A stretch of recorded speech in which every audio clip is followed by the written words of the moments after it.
கண்ணீரை காண்கிற கர்த்தர். ஆண்டவருடைய பிள்ளையே, இது நடக்காதுன்னு உங்களுக்கு ரிசல்ட் வந்துருச்சு, இது முடியாதுன்ற ரிசல்ட் உங்களுக்கு வந்துருச்சு.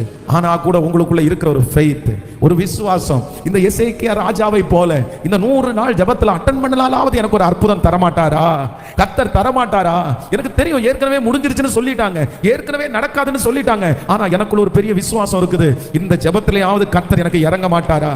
எஸ் எஸ் எஸ், கர்த்தர் ஆமோதிக்கிறார். எசேக்கியாவை பார்த்து கர்த்தர் வாக்கு கொடுக்கிறார் அல்லவா? ஆமென் ஆமென்.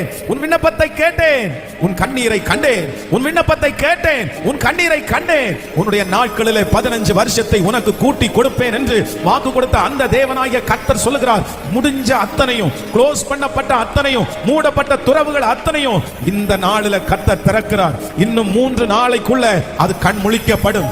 இன்னும் 3 நாளைக்குள்ள அது கொஞ்சம் வளர ஆரம்பிக்கும். இன்னும் 3 நாளைக்குள்ள முடிஞ்சு போன சில காரியத்தை கர்த்தர் கையில எடுக்கிறத நீங்க பாப்பீங்க. நம்புறவங்க கைகளை தட்டி அவருடைய அபிஷேகத்துடைய வல்லமை இப்போ இப்போ தேவனுடைய வார்த்தை, இயேசுவே உம்மால் ஆகாத காரியம் ஒன்றுமில்லை, உங்களால முடியும், உங்களால முடியும். எந்தெந்த காரியங்கள் எல்லாம் ஓ ஹalleluya தீர்ப்பு வழங்கப்பட்டதோ அந்த தீர்ப்புகளை மாற்றி எழுதுவீராக. அந்த தீர்ப்புகள் மாற்றி எழுதப்படட்டும். இயேசுவின் நாமத்தில் அந்த தீர்ப்புகள் மாற்றி எழுதப்படட்டும். நீங்க ஜெபம் பண்ண கர்த்தருடைய மகிமை ஊற்றப்படட்டும்.